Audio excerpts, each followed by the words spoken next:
Bonjour à toutes, bonjour à tous. Donc, heureux de vous retrouver dans votre suite de série du coup qu'on vous avait annoncé il y a quelques jours. Donc, qui fait suite du coup à la première vidéo qu'on avait où on avait présenté ce que c'était que Chevening.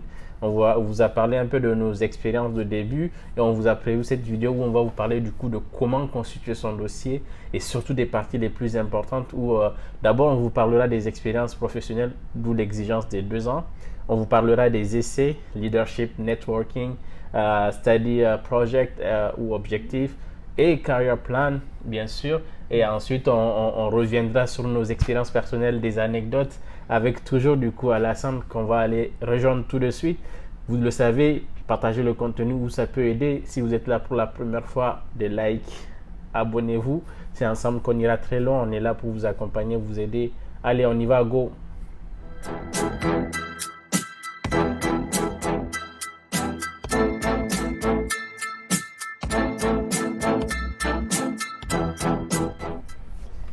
Salut Alassane. Salut Idriss. Comment vas-tu? Super, aujourd'hui ça va.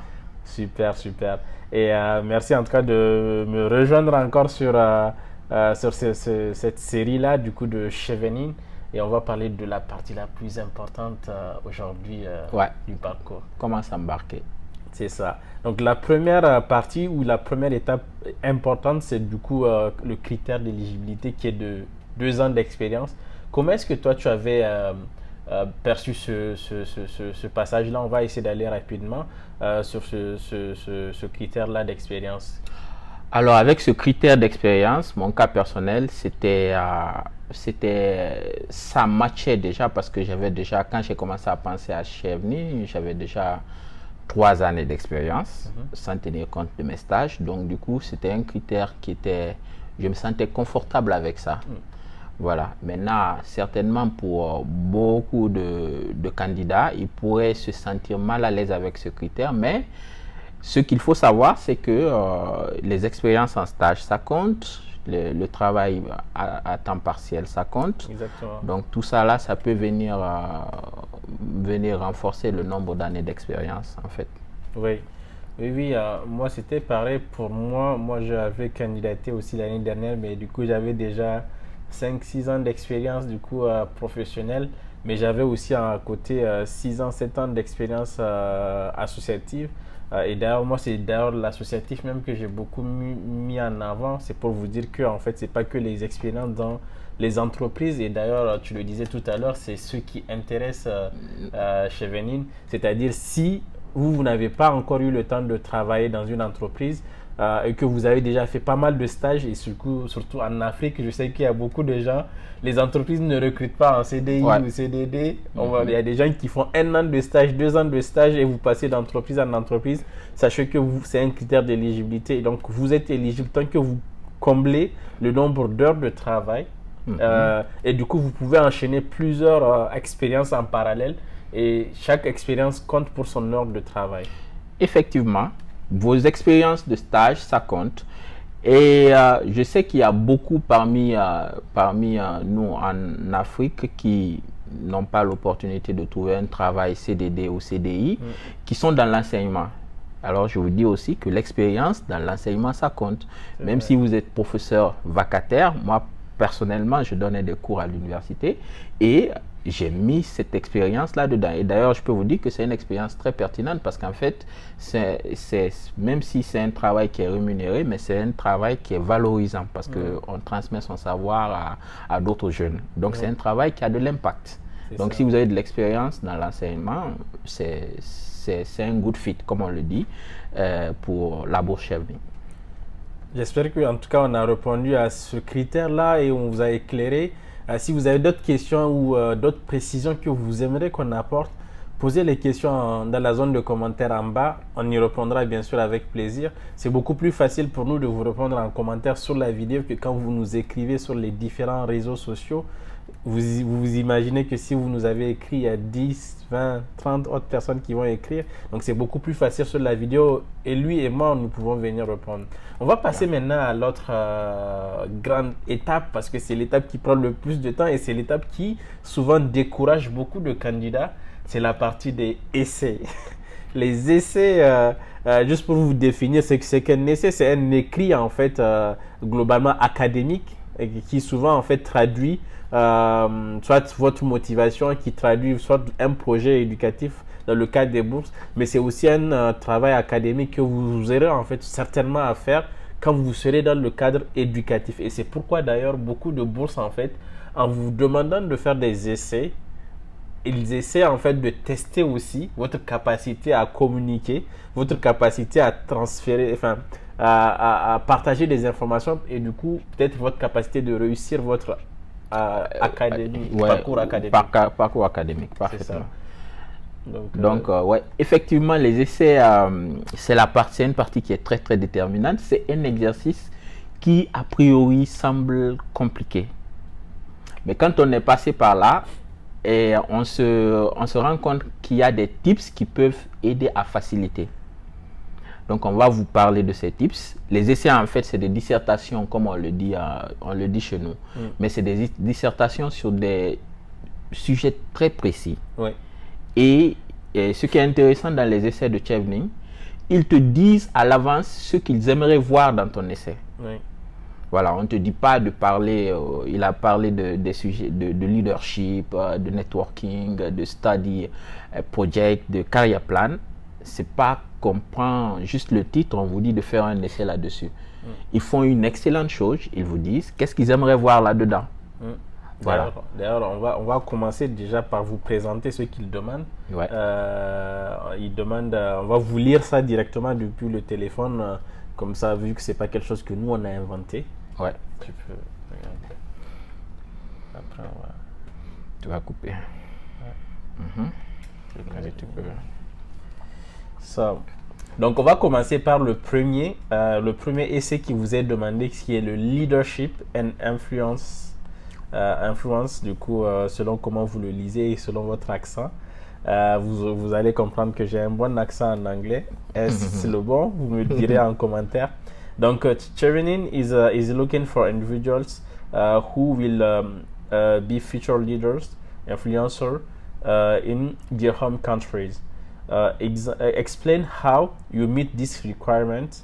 Use clear examples, j'insiste dessus, of your own leadership and influencing skills to support your answer. Yep. Tu te rappelles de la lecture de ce Super. passage? Je me rappelle parce que j'ai passé ça 3 fois. Donc, je me rappelle parfaitement. Et, ouais. Alors, moi, ce que je pourrais dire comme conseil pour cette partie, quand vous avez les essais, il y a un des requirements de Chevening, c'est qu'il y a le nombre de mots. On bloque le nombre de mots. C'est 500 mots, je me rappelle. 500 mots. Ouais. Et c'est un exercice auquel on n'est pas habitué pour nous qui avons étudié dans un système francophone. Ouais. Quand il y a un essai, je sais que c'est pareil pour vous. Souvent, plus tu écris, plus tu as tendance à penser être bien noté. Ouais. Dans le système, moi, quand j'étais au collège, lycée, c'était un peu ça. Moi, je dépassais jamais une page et demie et j'avais pas la bonne note en essai. Ouais. C'était vraiment, on va dire, un cauchemar pour moi. Moi, ce que je conseillerais, la première des choses, si vous avez compris ce qu'il demande, oubliez les 500 mots. Commencez par écrire sur une feuille tout ce qui vous passe par la tête. Ouais. Vous faites ce qu'on appelle l'approche bottom-up, c'est-à-dire vous faites Ressortir toutes les idées. Parce que si vous vous focalisez sur les 500 mots, vous aurez tendance à vous censurer. Exactement, si. Voilà. Donc, faites ressortir toutes vos idées, tout ce qui vous passe par la tête comme leadership et qui colle avec les instructions de l'essai en question, vous faites ressortir ça. Et puis après, au fur et à mesure, chaque jour, et d'ailleurs, moi, c'est un de mes amis, c'est ce qu'il m'a donné comme conseil. Chaque jour, tu repasses sur ton essai. Tu synthétises et ne pense pas, il ne faut pas avoir à l'idée que tu vas corriger tout le même jour. Oui. Chaque jour, tu passes là-dessus, tu fais un peu, puis tu passes. Le lendemain, tu reviens, tu passes là-dessus, tu diminues jusqu'à ce que tu sois dans les 500 mots. Je ne sais pas si tu as quelque chose à rajouter comme tips toi de ton côté. Ça, c'est sur le format d'abord avant qu'on aille à l'intérieur. Oui, moi je suis d'accord, totalement d'accord avec ce que tu as dit justement sur ne pas se censurer. Ne pas se censurer et aller vraiment en profondeur sur la connaissance de soi. Parce qu'on l'avait déjà dit dans la première vidéo, en fait, c'est un exercice qui vous teste sur vous-même, en fait, sur votre connaissance de vous-même. Et ensuite, voilà, lâchez-vous. Et surtout, ne vous censurez pas. Dès si vous vous dites que c'est difficile dès le départ, ça sera difficile. Ça sera difficile. Donc, si vous acceptez que c'est un exercice qui va vous permettre vous-même de grandir, vous allez prendre du plaisir à le faire. Et c'est ça le but de l'exercice, moi, je dirais. Effectivement, c'est ça le but de l'exercice. Il ne faut pas, et comme je l'ai dit dans la vidéo précédente, si quelqu'un l'a fait, c'est que vous pouvez le faire. Totalement. Voilà, c'est pas un extraterrestre, c'est quelqu'un comme nous, qui a un cerveau comme nous, qui a le sang comme nous. S'il l'a fait, c'est que tu peux le faire.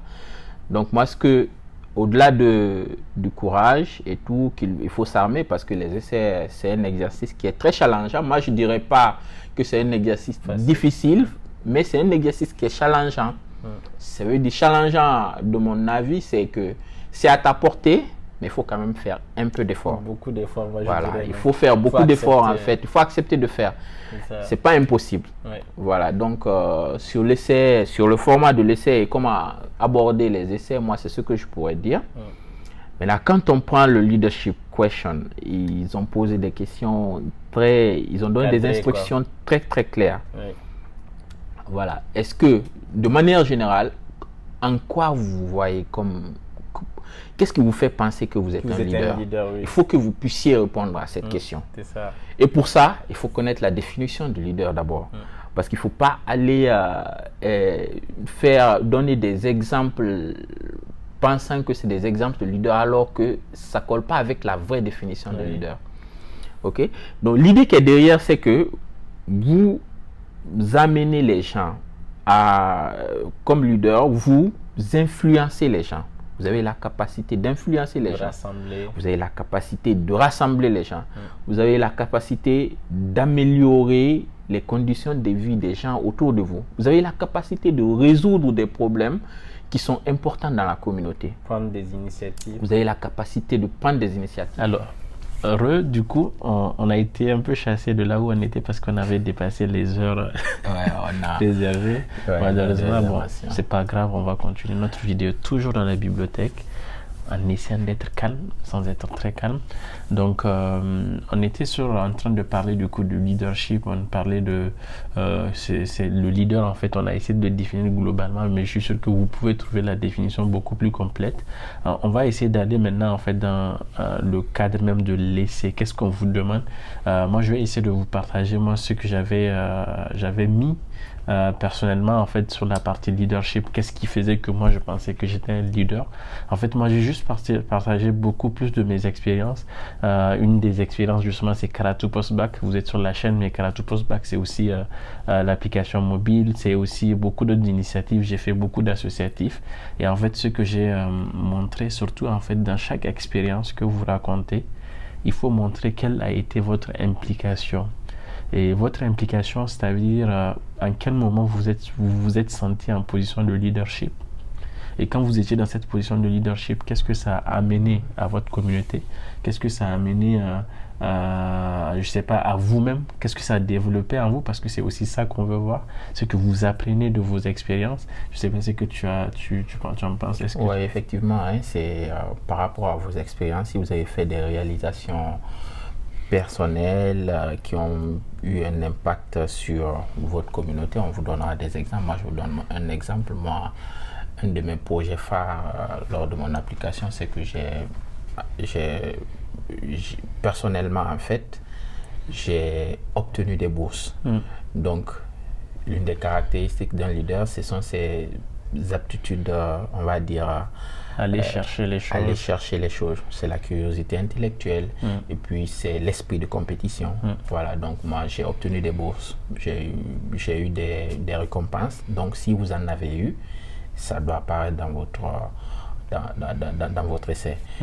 Autre chose, c'est que si vous avez travaillé sur un projet, ok, moi je donne un exemple d'un projet sur lequel j'ai travaillé, c'était un projet dans le cadre de la responsabilité sociétale de la banque dans laquelle je travaillais. Le projet c'était pour faire un forage pour les populations rurales. Donc un projet de ce genre, ça a un fort impact social. Donc si vous avez des projets de ce genre sur lesquels vous avez travaillé, votre lecteur a envie de savoir. Totalement. J'ai travaillé sur un projet de domiciliation des salaires des fonctionnaires, des agents de la fonction publique. Et quand ils ont leur salaire domicilié, ils peuvent accéder au crédit. Ils peuvent financer les études de leurs enfants. Donc si vous voyez, en fait, c'est quelque chose, a priori, ça peut paraître banal pour vous. Mais pensez toujours à l'impact que ça peut avoir sur les populations qui sont dans votre communauté. C'est ça. En fait, c'est ça un leader. En fait, tu mènes un projet, tu mènes une action et il faut que tu sois capable quand même de traduire cette action-là. Il y a plusieurs façons d'écrire ou de présenter ces initiatives, de se présenter soi-même à l'écrit. Ça, on va vous laisser aller regarder des guides, on va dire, beaucoup plus officiels. Mais en tout cas, un conseil, c'est que aller de la généralité à la précision. C'est-à-dire, vous commencez par présenter l'initiative. Vous présentez, votre rôle dans l'initiative. Ensuite, vous donnez des exemples concrets, en fait, de ce que ça a pu apporter à vous, à d'autres personnes. Si je dois donner un exemple concret, c'est que je peux dire, par exemple, j'ai eu la chance d'avoir fait de l'associatif. En fait, moi, l'associatif, c'est que ça m'a permis de connaître un peu tout ce qui était du monde éducatif. Et après, j'ai voulu combiner mes deux passions. Éducation informatique, j'ai créé l'application mobile d'orientation Créatopos-Bac qui aide des milliers de jeunes aujourd'hui. Donc ça peut être quelque chose comme ça, très simple, vous voyez, mais il faut juste le reporter à l'écrit. C'est ça. Il ne faut pas vous censurer. Il faut on va dire, il faut donner toutes les informations au lecteur pour augmenter ses chances d'être sélectionné. Tout à fait.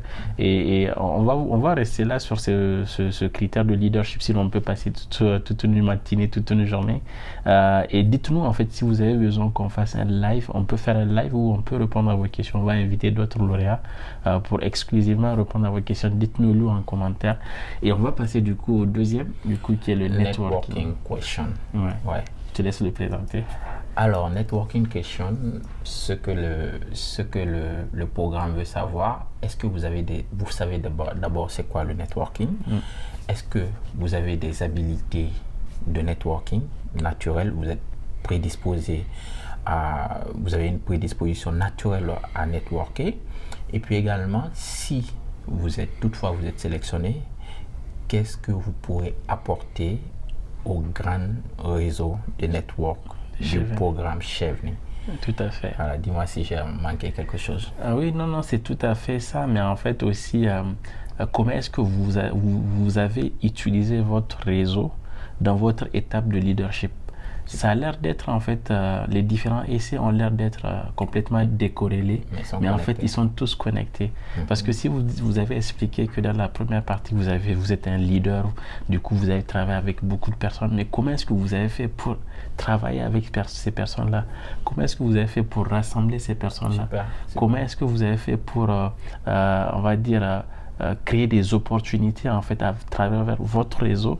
Moi je donnerai là un exemple concret aussi pour qu'on ne reste pas beaucoup dessus. Je te laisserai donner un exemple. C'est que moi en fait ce que j'ai dit, par exemple, j'avais organisé une journée mondiale de l'égalité des chances à Toulouse à l'époque, et en fait pour organiser cette journée on avait un événement et du coup j'ai dû passer beaucoup de temps sur LinkedIn pour chercher nos intervenants.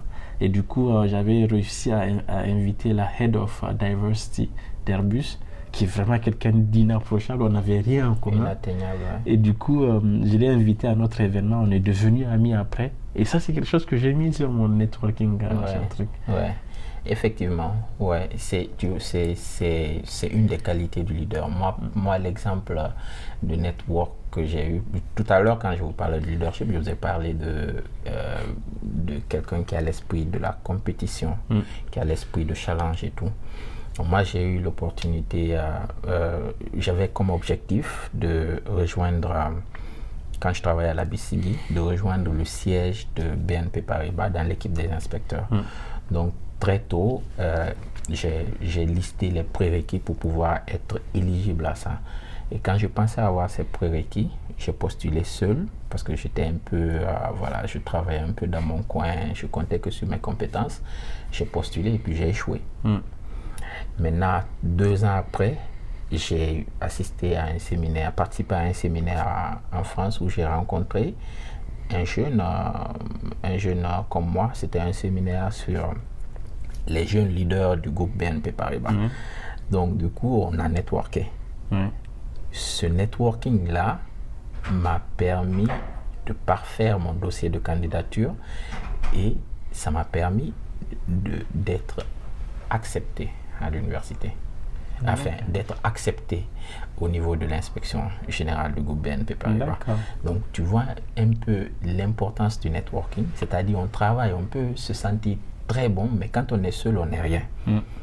Et d'ailleurs, on aurait dû commencer par ça. L'un des éléments fondamentaux de ces programmes de bourse, c'est l'humilité. Il ne faut pas se sentir vraiment au top. Il faut toujours voir quelqu'un en une autre personne, une opportunité de grandir, une opportunité d'aller plus loin à travers son network. Pour moi, ça c'est un exemple concret de networking qui m'a permis d'obtenir quelque chose que je n'ai pas été capable d'obtenir seul. Tout à fait. Merci d'avoir précisé cette question d'humilité, cette question de hauteur aussi, parce qu'on sait que beaucoup de gens, l'âge peut être une barrière. Vous pensez que parce que vous êtes âgé, vous ne pouvez pas demander à quelqu'un de moins âgé de vous corriger, de vous lire en fait, parce que c'est hyper important. On en discutait avant de préparer cette vidéo, c'est qu'on disait, nous en fait, ce qui nous a beaucoup aidé, c'était d'avoir été en contact avec des gens en fait, qui nous ont aidé à relire en fait tous nos essais. Moi, j'avais contacté à peu près une dizaine de personnes dans le monde entier. J'avais 3 Sénégalais, des Ivoiriens, j'avais des Australiens, des gens qui étaient mais dans des réseaux complètement différents. Et ce qui est intéressant, c'est que moi, à l'entretien, j'en ai parlé. J'ai dit que moi-même, en termes de networking, en termes de réseau, c'est le réseau qui m'a amené à l'entretien, parce que je leur ai expliqué que c'est parce que j'ai utilisé mon réseau que j'ai pu en fait parfaire mes essais. Donc, super, tu as eu et c'est effectivement ce qu'ils recherchent en fait, parce que si sans être dans cet incroyable network de Chevening, tu arrives à faire des petites choses, des petites victoires. Imagine quand tu vas être dans leur network, ce que tu peux faire. Exactement, c'est ça. Moi, je leur ai dit même en fait, avant même d'être dans Chevening, j'ai déjà beaucoup d'amis Chevening. Et du coup, je me sens faire partie de cette famille. En fait, c'est comme ça. On vous parlera de ces tips sur la partie entretien, mais déjà, on va essayer de ne pas être très long. Je vous ai dit, si vous voulez qu'on fasse un live, dites-le nous. Si on a beaucoup de demandes de live, on fera le live et on en parlera avec vous directement.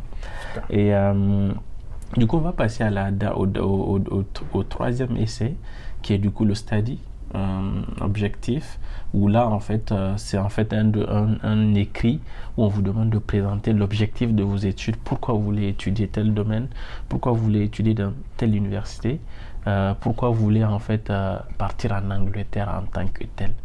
Donc ça c'est là où moi je pense qu'il faut mettre le paquet déjà pour trouver 3 universités minimum qui vous correspondent, où vous avez envie d'aller. Moi, mon conseil en fait sur cette partie-là, c'est que quand vous cherchez vos universités, regardez peut-être pourquoi cette université est reconnue, pourquoi elle est réputée, qu'est-ce que ça m'apporte, en quoi ça correspond à mes valeurs, et ce sont ces valeurs-là que vous allez retranscrire. Et il faut que vous présentez les universités une à une, et ensuite dire en fait pourquoi vous avez choisi telle université. Je ne sais pas si toi tu as eu... Ouais, comme je l'ai dit tout à l'heure, moi j'aime bien l'approche bottom-up, c'est-à-dire on va du général au spécifique. Donc pour le choix des universités, moi, ma stratégie c'était quoi? La première question, j'ai dit écoute, moi je veux faire de la finance, mais la finance orientée à management des investissements. Donc je regarde en Angleterre quelles sont les universités qui sont dans ce domaine, qui ont un accent, parce qu'il y a des universités qui sont beaucoup plus réputées pour le droit, il y en a qui sont réputés pour les lettres, il y en a qui sont réputés pour le business. Donc moi, je suis allé d'abord, voilà, c'est ce que je veux faire. Donc ça m'a permis d'identifier un vivier d'universités candidates. Ok, maintenant ces universités, je suis allé à l'intérieur de chaque programme de master dans ces universités pour voir si ça correspond exactement à ce que je veux faire. Donc ça m'a permis d'identifier, on va dire, de décanter pour trouver 5-10 universités qui sont des excellents candidats pour moi. Maintenant, c'est là, il faut chercher les histoires. Pourquoi j'irai avec telle université plutôt que telle autre? Là, maintenant, on peut intégrer d'autres éléments tels que la réputation de certains professeurs, la disponibilité de certains matériels tels que moi dans mon domaine, le contenu du programme, et le format de la formation, la disponibilité, est-ce qu'il y a la possibilité d'être les séminaires qui sont organisés pendant la formation. Là, on intègre ces éléments et là, ça vous permet de sortir peut-être avec cette université. Alors, pour ne pas être trop long sur l'université, l'erreur qu'il faut éviter, c'est de se focaliser sur les top universités. Parce que les universités que vous allez annoncer dans votre essai, ce sont ces universités-là qui seront gardées. Donc, moi, ma petite stratégie, c'était, comme on dit, hein, les leaders, c'est des élitistes.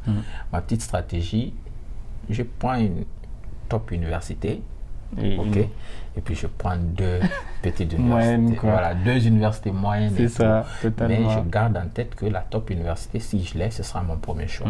C'est ça, c'est exactement ce que j'avais fait aussi.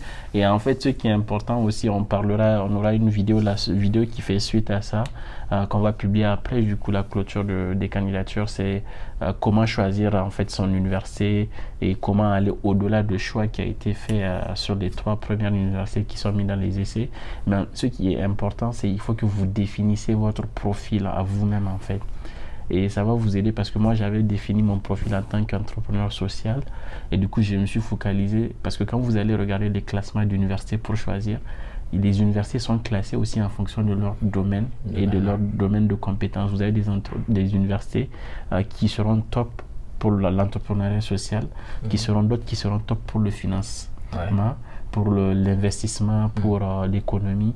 Donc, il est important que vous sachiez, vous, dans quelle case vous vous trouvez. Comme ça, en fait, quand vous allez rédiger votre essai, vous allez aussi préciser que j'ai choisi cette université parce qu'elle correspond. En fait, elle a été primée en tant qu'université qui fait grandir le plus nombre d'entrepreneurs sociaux, machin, un truc du genre, quoi. Donc, on va essayer de ne pas être très long. C'est très facile d'aller au-delà de ce qu'on est en train de dire. Donc, vous pouvez poser vos questions en commentaire, on vous répondra avec plaisir. Donc, on va passer maintenant au dernier essai, super important, qui est du coup le career plan. Donc, le career plan qu'il faut du coup... le career plan, c'est...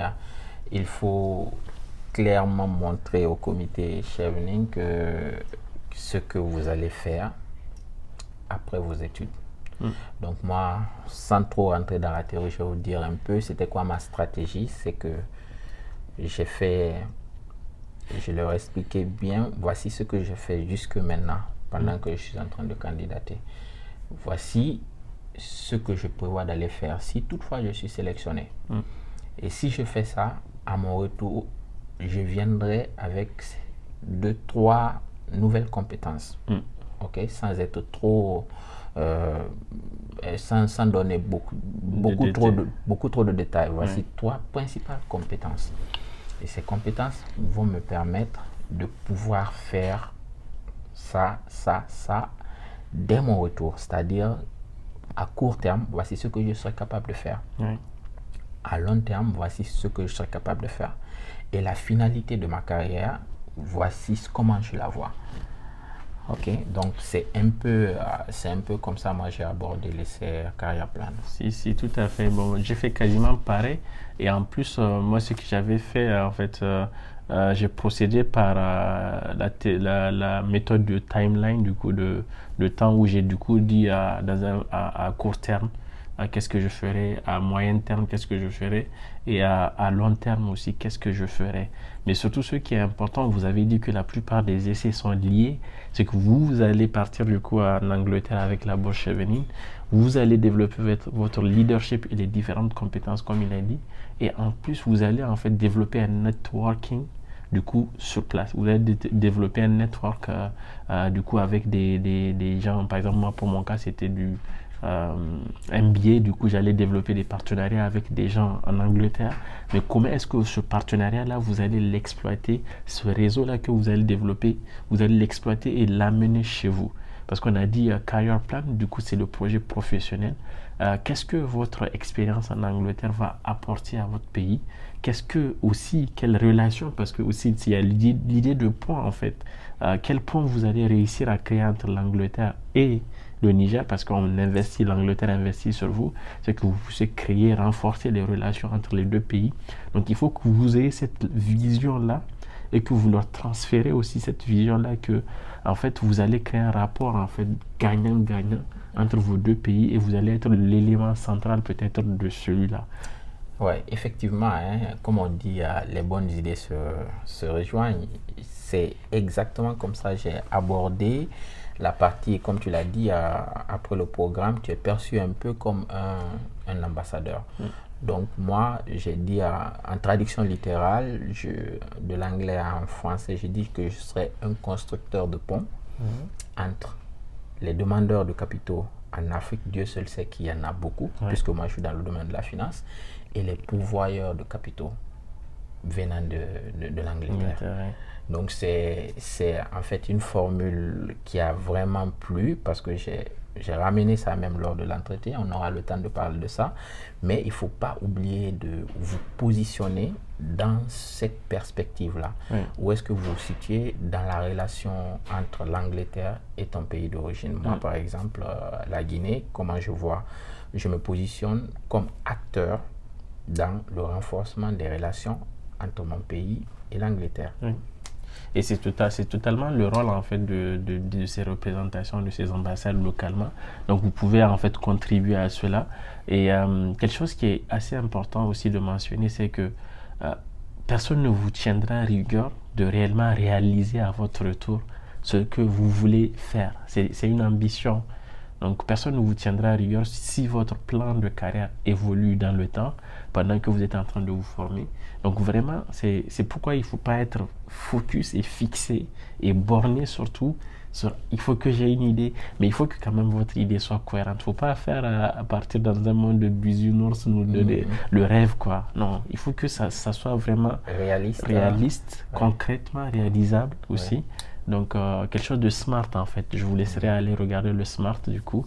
Quelque chose de mesurable, de réalisable dans le temps où les gens peuvent vraiment se projeter.